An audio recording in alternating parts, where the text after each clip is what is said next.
Segala puji bagi Allah, salawat serta salam semoga senantiasa tercurah limpahkan kepada Rasulullah Muhammad Shallallahu Alaihi Wasallam, kepada keluarganya, kepada para sahabatnya, kepada umatnya yang insya Allah kita termasuk di dalamnya, yang kelak di yaumil qiyamah akan mendapatkan syafaatul uzma darinya. Allahumma amin ya rabbal alamin.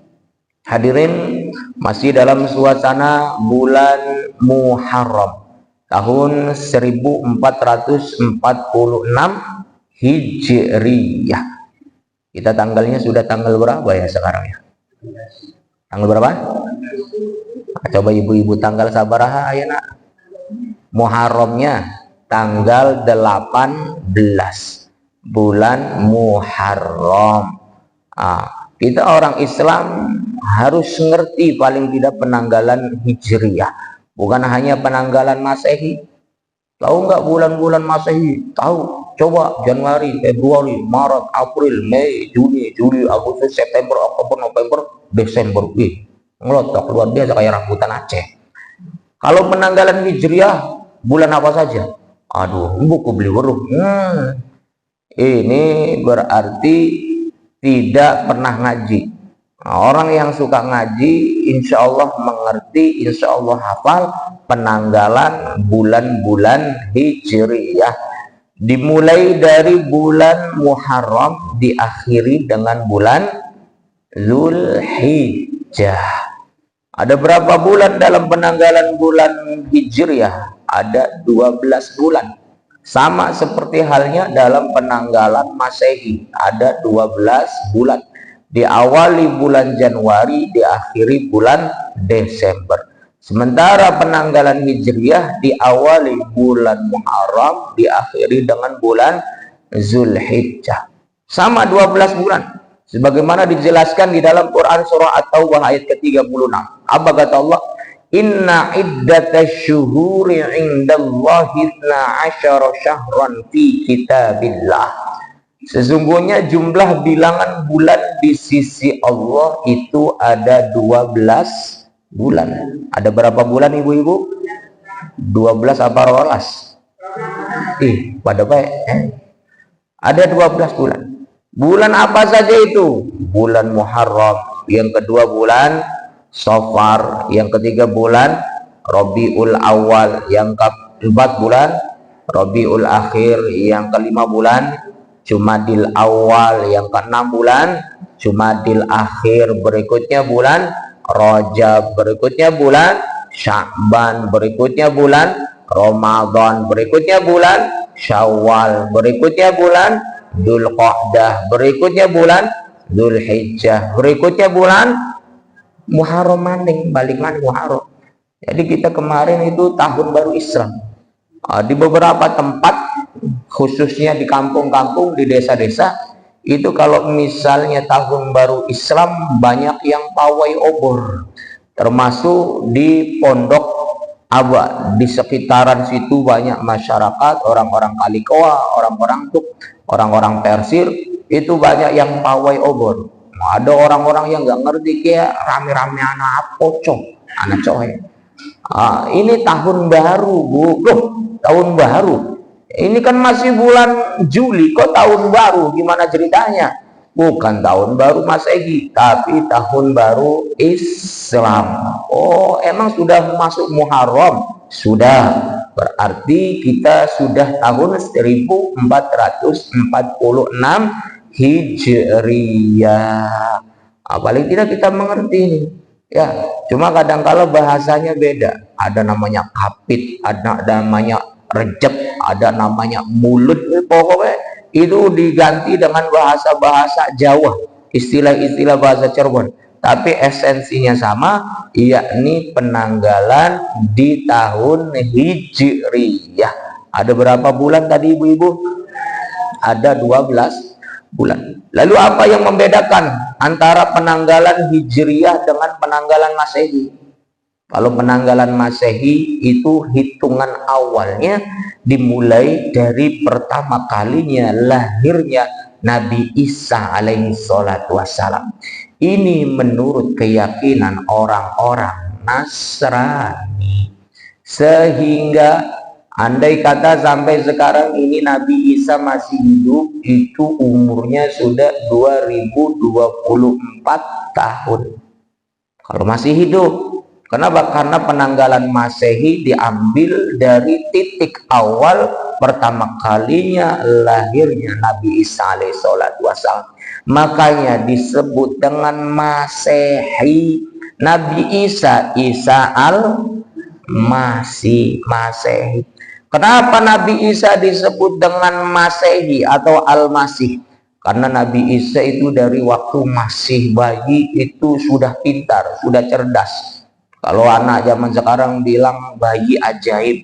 Kenapa? Karena masih kecil saja sudah bisa bicara. Berawal dari tuduhan yang disampaikan oleh orang-orang kafir pada saat itu kepada Sayyidatuna Maryam yang merupakan ibunda daripada Nabi Isa. Dituduhnya Sayyidatuna Maryam sebagai perempuan pezina. Dituduhnya sebagai perempuan yang tidak baik-baik. Akan tetapi Allah Subhanahu wa taala memerintahkan Maryam untuk puasa meneng, puasa diem atau tutup mulut. Sayyidatuna Maryam di satu sisi dia ingin mengklarifikasi berbagai tuduhan yang disampaikan oleh orang-orang kafir. Di sisi lain Allah memerintahkan kepada Maryam untuk cicing, menang, diam, puasanya diam, tutup mulut. Satu sisi Sayyidatuna Maryam namanya naluri orang ketika difitnah, ketika dikatakan yang tidak-tidak, kira-kira pengennya ngomong atau tidak ibu-ibu? Pengen ngomong, aduh pengen ngomong, pengen klarifikasi. Iya, apa maning, pengen nyewot, pengen ngecaprak. Tapi di satu sisi Allah memerintahkan kepada Maryam diam, nggak usah banyak bicara, diam. Maka yang namanya Maryam itu ibu, orang yang taat, perempuan yang solehah, hidupnya sendiri itu di masjid, di mihrab masjid. Mihrab itu ya ini mihrab tempat sholat, samping kanan, samping kiri, ini namanya mihrab masjid. Kayak Mas Yatno ini, marbot ini hidupnya di mihrab masjid. Sehingga banyak orang yang mengetahui bahwa Maryam ini wanita solehah. Yang lain banyak yang kenal sama laki-laki, rantang runtung ke sana kemari. Tapi Maryam itu perempuan baik-baik yang hidupnya dihabiskan waktunya di masjid. Hingga suatu ketika ternyata Sayyidatuna Maryam hamil. Waalaikumsalam. Singkat cerita, Sayyidatuna Maryam hamil. Maka inilah yang kemudian menjadi fitnah yang luar biasa di tengah-tengah masyarakat pada saat itu. Kagetlah Sayyidatuna Maryam. Jangankan zina, wong disentuh sama laki-laki saja tidak pernah. Walam yamsasni bashar, kata Sayyidatuna Maryam. Tidak pernah laki-laki menyentuhku, itu enggak pernah. Apalagi berzina dengan dirinya. Tapi namanya masyarakat, suaranya cabak ke sana kemari. Langsung viral lah pada saat itu tuduhan kepada Sayyidatuna Maryam bahwa beliau telah berzina. Apa tuduhannya? Lu cari isun genapo, belum bener biapo Maryam lu. Lamun wong pleret, wong kananya sejen mana ngomong. Kata saya juga apa? Bohong Maryam tuh, walaupun hidupnya di masjid, itu nggak bener Maryam lo. Buktinya itu iwak belanak gede matane, dua anak laka bapak nih. Buktinya itu es cendol banyu kelapa weteng jendol ora duwe bapak. Gegerlah fitnah yang dialamatkan kepada Sayyidatuna Maryam. Siapa kalau seperti itu? Banyak orang yang terpengaruh hadirin. banyak orang, banyak masyarakat yang terhasut dengan fitnah yang dilontarkan oleh orang-orang kafir pada saat itu. Sayyidatuna Maryam bingung mau menjelaskan kepada masyarakat, pasti masyarakat mereka nggak pernah ambil pusing, pokoknya wis orang hamil pasti ada laki-lakinya, itu kan. Akhirnya Allah memerintahkan kepada Sayyidatuna Maryam untuk puasa diam. Sama seperti halnya Nabi Zakaria yang dahulu ketika dijelaskan di dalam Quran surah Maryam. Nabi Zakaria mau punya anak, sementara usianya sudah lanjut, sudah tua renta. Kemudian Nabi Zakaria berdoa kepada Allah agar kemudian dikaruniakan anak, dan Allah kemudian mewahyukan kepada Nabi Zakaria bahwa engkau, istrimu itu sedang hamil. Kemudian Nabi Zakaria dia bingung, bagaimana mungkin kami ini, bagaimana mungkin istriku ini bisa hamil ya Allah, sementara istriku itu sudah tua renta, sudah monopause, sudah lanjut usia. Maka kemudian Allah sampaikan kepada Nabi Zakaria, percayalah kepadaku, dan diantara tanda-tanda bahwa apa yang aku sampaikan kepadamu itu benar adalah engkau tidak akan bisa bicara selama beberapa hari. Ternyata ya, Nabi Zakaria tidak bicara. Sementara Sayyidatuna Maryam tidak bisa bicara, bukan karena tidak bisa, karena memang diperintahkan oleh Allah untuk diam. Satu sisi fitnah terus-terusan dialamatkan kepada Maryam, sisi lain Maryam mau mengklarifikasi, menjelaskan, mentabayuni, dilarang oleh Allah Subhanahu wa taala. Lalu siapa yang mengklarifikasinya? Nabi Isa, yang masih bayi, masih kecil itu. Ini mukjizat Nabi Isa, masih kecil sudah bisa bicara. Kira-kira kalau di sini ada anak bayi udah bisa bicara, kira-kira gimana Bu? Heboh atau tidak? Apa pada maju kah? Benci dia anaknya jurik, dia disangkar setan. Luar biasa. Nabi Isa masih dalam buayan ibundanya berbicara, menjelaskan bahwa sesungguhnya aku ini adalah utusan Allah yang dihadirkan untukmu, untuk menyampaikan dakwah kepadamu, untuk menyampaikan risalah-risalahnya kepada kalian semua. Dari kecil Nabi Isa sudah pinter. Karena pinter, biasa kalau ada anak kecil pinter suka diusap enggak kepalanya ibu-ibu? Diusap ya Allah, bocah ya pinter temen ya, Masya Allah, anaknya siapa sih? Diusap, mengusap bahasa Arabnya masaha. Diusap, makanya disebut ketika dewasa menjadi Isa al-Masih. Isa seorang anak yang banyak yang mengusap kepalanya. Anaknya pinter. Namun bocah beli pinter sih boro-boro mengusap kepala. Di plot-plot ini belajar orang bener, anaknya siapa sih? Padahal anaknya dewek. Itu Nabi Isa. Nabi Isa kemudian ditetapkan hari kelahiran Nabi Isa sebagai penanggalan Masehi, asal katanya Al-Masih. Ini menurut keyakinan orang-orang Nasrani. Sementara menurut keyakinan orang Islam kan enggak. Orang Nasrani kan kalau akhir tahun bulan Desember tanggal berapa ibu-ibu? Tanggal 25 Desember itu kan hari raya Natal. Konon itu hari raya pertama kali menjelang detik-detik kelahiran Nabi Isa. Bahasa mereka Yesus Kristus, bahasa mereka. Nah, kita tidak boleh meyakini itu. Ya, Ustadz, kalau kita pakai penanggalannya boleh atau tidak? Boleh saja kalau penanggalannya sih. Tapi kalau kita meyakini bahwasanya benar bahwa Nabi Isa dilahirkan pada tanggal 25 atau akhir-akhir bulan Desember, maka itu berarti ada keyakinan yang rusak dari akidah kita. Kenapa? Karena Nabi Isa alaihissalatu wassalam tidak ditetapkan kelahirannya sebagaimana yang menjadi keyakinan mereka orang-orang Nasrani. Itu penanggalan Masehi. Sehingga tadi disampaikan andai kata Nabiullah Isa masih hidup sampai sekarang, usianya sudah berapa ibu-ibu? 2024. Itu penanggalan Masehi. Sementara penanggalan Hijriyah Hitungan awalnya dari peristiwa hijrahnya Nabi Muhammad Shallallahu Alaihi Wasallam dari Mekah menuju Madinah. Awalnya siapa sih Ustaz? Orang yang menetapkan penanggalan Hijriyah itu dialah Sayyidina Umar bin Khattab.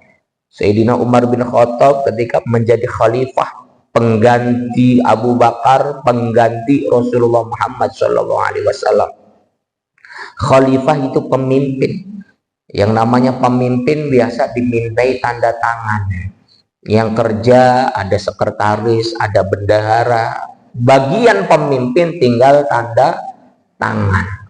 Umar bin Khattab namanya pemimpin, banyak melakukan kirim surat kemana-mana, mengirim surat ke Romawi, mengirim surat ke Persia, mengirim surat ke raja-raja lainnya. Ketika bikin surat, yang namanya surat biasa ada titi mangsanya, betul atau tidak ibu-ibu? Namanya surat biasanya ada tanggalnya, ada bulannya, ada tahunnya. Ketika Sayyidina Umar bin Khattab mau menandatangani surat yang hendak diserahkan ke raja-raja pada saat itu, Umar bin Khattab bingung. Ini tanggalnya tanggal sekian, bulannya bulan sekian, tahunnya nggak ada. Loh, bisanya tahunnya langkung ya Pak Ustaz. Karena dulu orang kalau misalnya bulannya sudah ada, bulan Muharramnya sudah ada, bulan Safarnya sudah ada, bulan Rabiul Awal, Rabiul Akhirnya sudah ada, sampai Dzulqa'dah, Dzulhijjah sudah ada.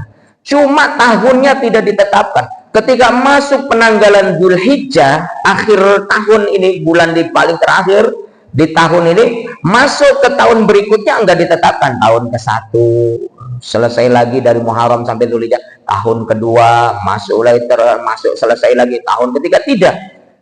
Zaman dahulu orang-orang Arab dalam menetapkan tahun itu tidak ditetapkan tahun 1, tahun 2, tahun 3, tidak. Tapi ditetapkannya tahun-tahun itu berdasarkan peristiwa yang terjadi pada saat itu. Ramainya tentang apa? Makanya Nabi Muhammad lahir. Kita tahu Nabi Muhammad lahir bulan apa ibu-ibu? Rabiul Awal. Tanggalnya tanggal berapa? 12. Tanggal 12 Rabiul Awal. Tahunnya tahun apa? Tahun Gajah. Enggak disebutkan tahun berapa, enggak. Disebutkannya tahun Gajah. Karena memang sudah menjadi tradisi orang-orang Arab, tahun itu tidak disebutkan tahun ke-1, tahun kedua, tahun ketiga, tidak. Tapi ditetapkan tahun itu dinamakan berdasarkan banyak kejadian apa di tahun itu. Nabi Muhammad Shallallahu Alaihi Wasallam ditetapkan tahun kelahirannya dengan sebutan tahun gajah karena pada saat itu ramai tentang berita penyerangan yang akan dilakukan oleh Raja Abraha beserta tentara bergajahnya yang ingin menghancurkan Ka'bah. Maka itulah yang menjadi nama tahun pada saat itu. Tahunnya tahun apa? Tahun gajah. Ramai tentang peperangan, namanya nama tahun peperangan. Ramai tentang kekeringan, namanya tahun kekeringan. Itu kebiasaan orang-orang Arab. Dan Sayyidina Umar bin Khattab ketika nulis surat bingung. Tanggalnya sudah, bulannya sudah, tahunnya tahun apa nih? Wah, bingung. Sementara Umar bin Khattab melihat yang lain termasuk orang-orang Nasrani ada tahunnya. Tahun sekitar abad ke-6, abad ke-6, tahun ke-600 pada zaman Umar bin Khattab. Maka Umar bin Khattab pun bermusyawarah, gimana kalau kita membuat tahun sendiri bagi umat Islam, supaya kita ini kalau misalnya bikin surat ada titi mangsanya nggak bingung. Gimana? Maka masyarakat yang lain pun, sahabat-sahabat yang lain semua sepakat. Oke, setuju. Oke, ketika setuju, kira-kira kita hitungan awalnya dari apa? Kalau penanggalan orang-orang Nasrani itu kan titik awalnya dari pertama kali lahirnya Nabi Isa menurut keyakinan mereka. Kira-kira kalau kita umat Islam hitungan awalnya dari apa? Ada yang berpendapat, wahai Umar, bagaimana kalau kita pun hitungan awalnya dimulai dari pertama kali lahirnya Nabi Muhammad Shallallahu Alaihi Wasallam, sebagaimana orang-orang Nasrani diawali dari awal lahirnya Nabi Isa menurut mereka. Aspirasi pertama ditampung oleh Umar. Barangkali ada yang lain, banyak kemudian pendapat-pendapat yang muncul. Hingga kemudian ada pendapat berikutnya, wahai Umar, bagaimana kalau kita hitungan awalnya untuk penetapan tahun bagi umat Islam diawali dari peristiwa hijrahnya Nabi Muhammad SAW dari Mekah menuju Madinah. Ketika dimusyawarahkan, dirapatkan antara Umar dengan sahabat-sahabat lain, maka diputuskanlah bahwa titik hitungan awal bagi kalender umat Islam dimulai dari peristiwa hijrahnya Nabi Muhammad Shallallahu Alaihi Wasallam. Sehingga kalau dihitung dari hijrahnya Nabi sampai sekarang ini lamanya sudah 1446 tahun. Kira-kira berapa generasi ibu-ibu? Kalau misalnya satu generasi udah hitungan pas saja 100 tahun misalnya, berarti sudah 14 generasi. Cuma ada beberapa keterangan dari para ulama dari zaman Nabi Muhammad SAW sampai sekarang ini sudah lebih dari 40 generasi, kurang dari 50. Jadi kalau sekarang ini ada Habib-Habib apa, itu mayoritas mereka keturunan ke-38 dari Nabi Muhammad Shallallahu Alaihi Wasallam. Mereka dicatat. Ini menjadi kebiasaan orang-orang Arab. Dicatat nasab itu, binnya bin siapa, saya bin siapa, orang tua saya anaknya siapa, anaknya orang tua saya anaknya siapa, terus. Kira-kira ibu-ibu bisa nggak nasabnya 10 ke atas, hafal atau tidak? Ibu Bambang hafal atau tidak? Ibu anaknya bapak siapa? Anaknya bapaknya anaknya siapa? 10 ke atas hafal atau tidak? Nggak hafal? Ibu hafal atau tidak? 3. Sampai buyut aja. 10 hafal atau tidak? Mama Alden hafal atau tidak? 10 ke atas hafal atau tidak? Nggak ada yang hafal. Ya udah 5 ke atas, hafal atau tidak? Tetap enggak hafal. Iya. Ibu hafal atau tidak? 5 aja ke atas, tetap enggak hafal juga. Wah, berarti keturunan wong ora jelas kabeh. Nabi Muhammad itu keturunan dari Ismail, dari Ibrahim sampai ke Nabi Allah Adam alaihissalam. Keturunan orang-orang mulia, keturunan orang-orang soleh. Makanya ada syair yang dibuat oleh Syekh Sayyidina Ja'far Al-Barzanji, hafizal ilahu karamatan li Muhammadin aba'ahul amjada sonal ismihi taraku sifaha falam yusibu ma'ruhu min adamin wa ila abihi wa ummihi. Boleh semuanya.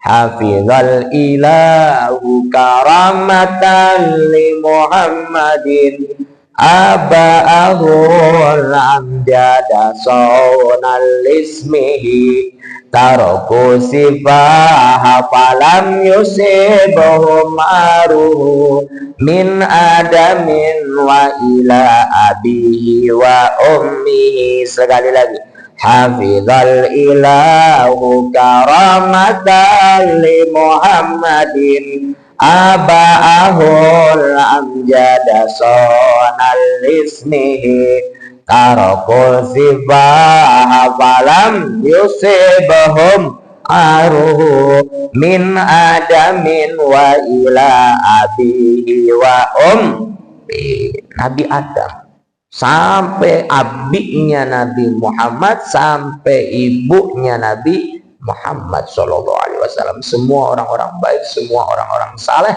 yang nasabnya dijaga oleh Allah Subhanahu wa Ta'ala.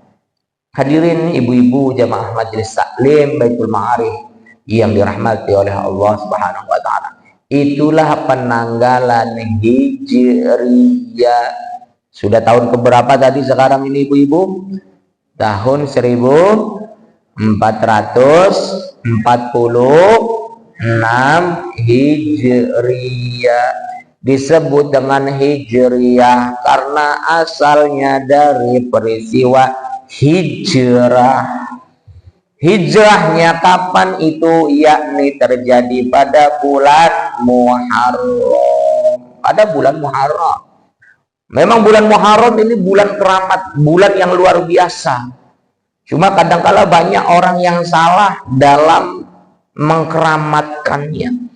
Di beberapa desa, di beberapa tempat, kalau misalnya masuk bulan Muharram disebut dengan satu suro. Itu satu kampung itu blek-blek asap semua. Saya dari kejauhan, ini ada orang lagi mayoran sate tabang. Wah, dideketin bukannya bau sate tapi bau menyan. Mau menyan kabe. Saya tanya, ini dalam rangka apa? Ustadz, ini masuk satu suro. Kalau masuk satu suro kita biasa ngebulin menyan di sini. Dalam rangka apa? Ya supaya kita berdamai dengan merkayangan. Berdamai dengan merkayangan, berdamai yang jurik, kunaon ya teh ditana. Damai karo setan, beli bener beli apa? Yang namanya setan dijelaskan oleh Allah, inna syaitana lakum aduwwum mubin. Sesungguhnya setan itu musuhmu yang nyata. Setan musuh tapi dikasih sesajen yang belum tuh ya. Setan musuh tapi dikasih kopi pahit, dikasih nagasari, dikasih koci, dikasih lemper, dikasih kembang, dikasih serutu, dikasih subhanallah. Yang namanya setan itu sudah terang-terangan musuh bagimu yang nyata. Tapi orang Cirebon ngasih makan ke mereka. Ya kita berdamai dengan mereka Ustadz. Kita jangan ribut lah, blenak. Ya, kalau setannya ribut terus. Beda lagi dengan manusia. Kalau sesama manusia ada usaha-usaha islah, ada usaha-usaha damai yang sebaiknya dilakukan. Tapi dengan setan kira-kira kita bisa damai atau tidak ibu-ibu? Nggak bisa. Kenapa? Karena setan sendiri sudah mendeklarasikan bahwa dirinya akan terus berusaha menjerumuskan Adam dan keturunannya ila yaumil kiamat, sampai hari kiamat. Nggak pernah berhenti setan akan menjerumuskan manusia.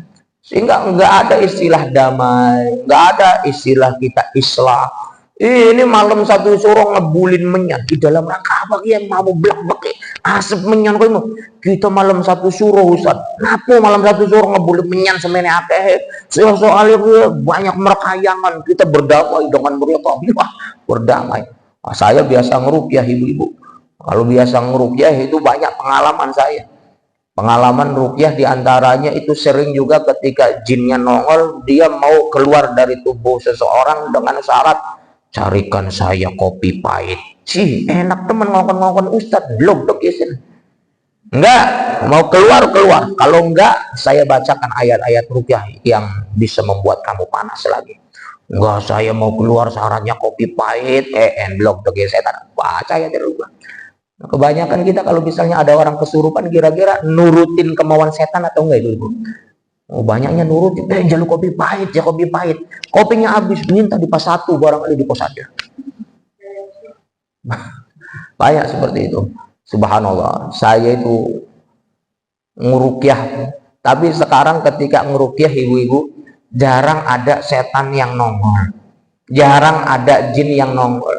Lebih banyak anak-anak muda, anak-anak remaja datang dibawa sama ibunya, sama keluarganya. Dibawa dalam keadaan ngelamun, keluar dari mobil.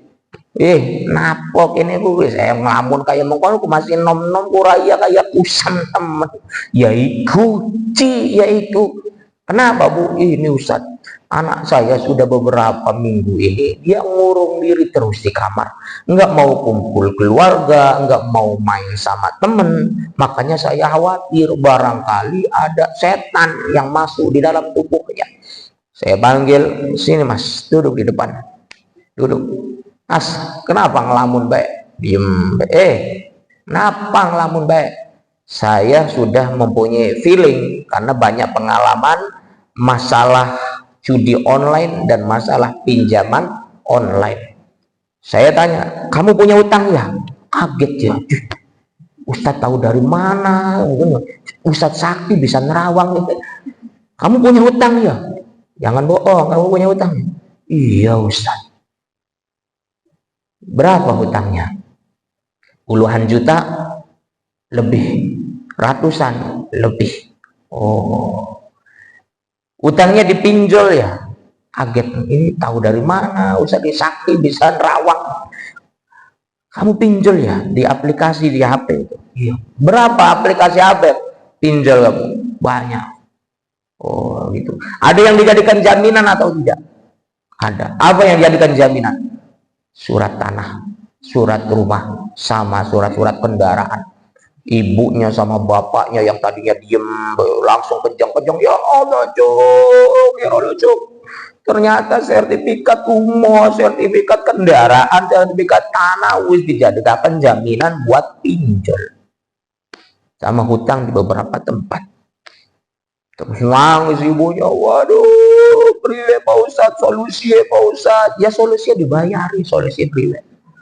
Nah, banyak seperti itu. Ustadz barangkali di ruqyah, Ustadz barangkali ada setannya. Enggak ada setannya, itu setannya udah ketahuan. Yang buat orang ini, anak ibu ini ngelamun, murung, nutup di dalam kamar, karena memang beberapa bulan lagi sudah jatuh tempo. Dan orang-orang yang menghutangkan, dia menyampaikan kalau misalnya nggak bisa ngelunasin bakal dicabut, nggak diambil alih rumahnya, tanahnya sama kendaraannya. Ustadz di ruqyah wes Pak Ustadz, wes orang Ustadz di ruqyah maning supaya setan metu Ustadz. Enggak, di ruqyah nanti ingat hutang lagi ngelamun maning percuma. Oh, banyak seperti itu. Anak-anak muda, anak-anak remaja, karena ngelihatnya itu ngelihat ke atas. Sudah punya HP, mau punya HP yang lebih keren, lebih hebat lagi, sementara uang nggak punya, akhirnya pinjol, pinjaman online, belum lagi judi online. Makanya ini juga jadi pelajaran buat ibu-ibu yang punya anak, punya saudara, anak-anak remaja, banyaknya seperti itu. Banyak sekarang ibu-ibu yang di ruqyah itu orang tua itu jarang, banyaknya laki-laki dan perempuan. Kalau perempuan banyaknya masalahnya asmara. Biasanya cinta bertepuk sebelah tangan, ngelamun, kayak napokin. Ya diputus cinta Ustaz, ya Allah ya Rahman ya Rahim, belas teman. Ada perempuan putus cinta, ada marbot, beli oli-oli wadon, ya anak. Subhanallah banyak. Apalagi saya itu pernah juga ceramah plus ngeruqyah di salah satu klinik jiwa, semodel rumah sakit jiwa. Saat bisa nggak ceramah di tempat saya? Di mana Pak? Di klinik. Klinik apa? Klinik penyakit jiwa. Akhirnya disepakati, insya Allah saya bisa hari ini. Kirain saya mau ceramah di karyawannya, di pegawainya. Ternyata saya suruh ceramah di pasiennya. Pasiennya wong edan pirang-pirang, ada sekitar 50 pasien wong edan kabeh. Ya Allah, saya baru masuk, dibuka gerbangnya, dilihat itu ada yang lagi mainan kayu, peletak, ada yang lagi mainan boneka, ada yang lagi mainan batu sambil nototin saya. Waduh, saya lihat ya kayak wong edan kabeh gini. Ya memang wong edan. Subhanallah. Pengalaman memang saya itu jangan macam-macam. Saya itu temannya banyak. Di antaranya teman saya wong edan pirang-pirang. Akhirnya saya bilang ke dokternya, ke siapa Pak? Pengajian kemarin. Ini pasien-pasien saya ini. Ini wong edan kabeh Pak. Iya wong edan kabeh. Ya Allah. Akhirnya saya mau ceramah apa? Ceramah sama orang gila, kibli jelas paling baik. Singkat cerita, nggak ceramah, cuma ngobrol-ngobrol aja. Ada beberapa anak-anak remaja, banyak anak-anak remaja yang gila. Ketika ditanya, masalahnya diantaranya adalah yang pertama banyak karena narkoba, yang kedua karena pinjaman online. Makanya banyak orang yang gantung diri, banyak orang yang bunuh diri. Itu gara-gara pinjol. Ya, naudzubillah min dzalik. Maka penanaman agama yang benar kepada anak-anak kita juga harus diingatkan. Apalagi anak-anak kita yang jauh dari kita, ada yang kuliah, sekolah di luar kota. Nasihati, kalau ingin sesuatu, ngukur kemampuan diri. Mampu nggak uangnya, punya uang nggak? Kalau nggak punya, jangan memaksakan diri. Tenang aja Pak, kita bisa pinjaman online sekarang. Jangan. Itu kejam luar biasa. Bahkan kejamnya bisa-bisa melebihi bank. Kejamnya bisa-bisa melebihi bank-bank yang ada di Indonesia. Kejamnya luar biasa. Jadi bunganya itu cepat sekali pergantiannya. Ya, hadirin ibu-ibu majelis taklim yang dimuliakan Allah Subhanahu wa taala. Kembali lagi ke masalah Muharram. Di bulan Muharram ini adalah bulan yang keramat. Cuma banyak orang yang salah kaprah dalam mengkeramatkannya. Apa Ustadz sebetulnya yang terjadi pada bulan Muharram? Pertama, bulan Muharram ini adalah bulan di mana untuk yang pertama kalinya Nabi Adam diterima taubatnya oleh Allah Subhanahu wa taala. Nabi Adam ketika di surga oleh Allah diperintahkan kepada Adam, wahai Adam, nikmati semua yang ada di dalam surga ini untukmu. Tapi la taqraba hadhihi syajarata fatakuna minadh dhalimin. Jangan engkau dekati buah khuldi itu olehmu dan oleh Hawa istrimu. Kenapa? Niscaya apabila engkau mendekati, engkau akan menjadi orang yang rugi. Tapi ternyata iblis membisiki Adam, hadirin. Hingga Adam kemudian terpengaruh, kemudian memakan buah khuldi. Singkat cerita, Nabi Adam pun kemudian dihukum oleh Allah, dikeluarkan dari surga, dan kemudian diturunkan ke bumi. Di mana Nabi Allah Adam diturunkan? Di India. Sekarang apabila kita dengar perindapan, itu India. Jadi jangan macam-macam. Walaupun begitu juga tanah yang pertama kali diinjakkan oleh kaki Nabi Allah Adam dari surga adalah tanah perindapan, tanah India. Sementara Sayyidatuna Hawa istrinya diturunkan di Jeddah. Jeddah itu Jeddah artinya nenek moyang kita nenek moyang kita daripada istri Nabi Adam alaihissalatu wassalam yang bernama siapa tadi? Hawa. Di Jeddah di sana ada replika sepeda besar. Replika sepeda besar, sepeda raksasa. Ada ibu-ibu dari Tasik, dari Ciamis umroh, naik mobil bis di sana ketika sedang jalan-jalan di Jeddah. Supirnya ngebut. Ibu-ibu jamaah umroh bilang, pelan-pelan Pak Sopir, pelan-pelan salah sopir. Ayah naon Bu? Ayah sepeda Nabi Adam. Padahal bukan sepedanya Nabi Adam, itu replika itu dari Presiden Soekarno untuk kerajaan Saudi Arabia. Kalau zaman Nabi Adam belum ada sepeda. Kalau zaman Nabi Adam ada sepeda, siapa yang menjadi tukang tambal bannya? Enggak ada. Zaman Nabi Adam belum ada yang namanya sepeda. Nabi Adam diturunkan di India, Sayyidatuna Hawa diturunkan di mana tadi? Di Jeddah. Nyesel Nabi Adam. Dia nyesel udah enak-enak di surga karena memakan buah khuldi, akhirnya terusir dari surga. Sepanjang penyesalannya itu Nabi Allah Adam berdoa, Rabbana ya Rabbana zalamna anfusana wa illam taghfir lana wa tarhamna lanakunanna minal khasirin. Rabbana ya Rabbana, Tuhanku wahai Tuhan, zalamna anfusana, sungguh kami telah menzalimi diri kami sendiri. Engkau telah melarangku untuk memakan buah kuldi, akan tapi aku justru memakannya karena bisikan iblis yang durjana. Wa illam taghfir lana, dan apabila engkau tidak mengampuni kami ya Rabb, wa tarhamna, dan apabila engkau tidak merahmati kami ya Rabb, lanakunanna minal khasirin, niscaya kami termasuk orang-orang yang rugi. Nabi Adam, Rabbana ya Rabbana terus. Hingga kapan diterima atau tidak taubatnya Nabi Adam? Diterima. Kapan diterimanya? Ketika bulan Muharram. Maka bulan Muharram ini juga kita dianjurkan untuk banyak-banyak istighfar, banyak-banyak memohon ampun kepada Allah. Barangkali kita selama ini sudah banyak istighfar, di bulan-bulan lain banyak istighfar, barangkali kita istighfarnya belum dikabul, belum diterima oleh Allah. Barangkali di bulan Muharram inilah taubat kita, istighfar kita diterima oleh Allah Subhanahu wa taala, sebagaimana taubatnya Nabiullah Adam alaihi salatu wassalam beserta istrinya Sayyidatuna Hawah. Itu yang pertama yang terjadi di bulan Muharram. Apalagi berikutnya yang terjadi di bulan Muharram? Yang berikutnya terjadi di bulan Muharram adalah Nabi Idris alaihi salatu wassalam. Nabi Idris itu merupakan keturunan ketiga Nabi Adam. Nabi Adam punya anak namanya Qabil dan Habil. Punya anak pula namanya Sis. Nah, punya anak dari Nabi Sis ini kemudian Idris. Nabi Idris, dia adalah seorang pembelajar, dia orang yang cerdas, dia adalah orang yang terdidik, makanya namanya Idris. Asal katanya darosa yadrusu darsan. Nabi Idris senang belajar.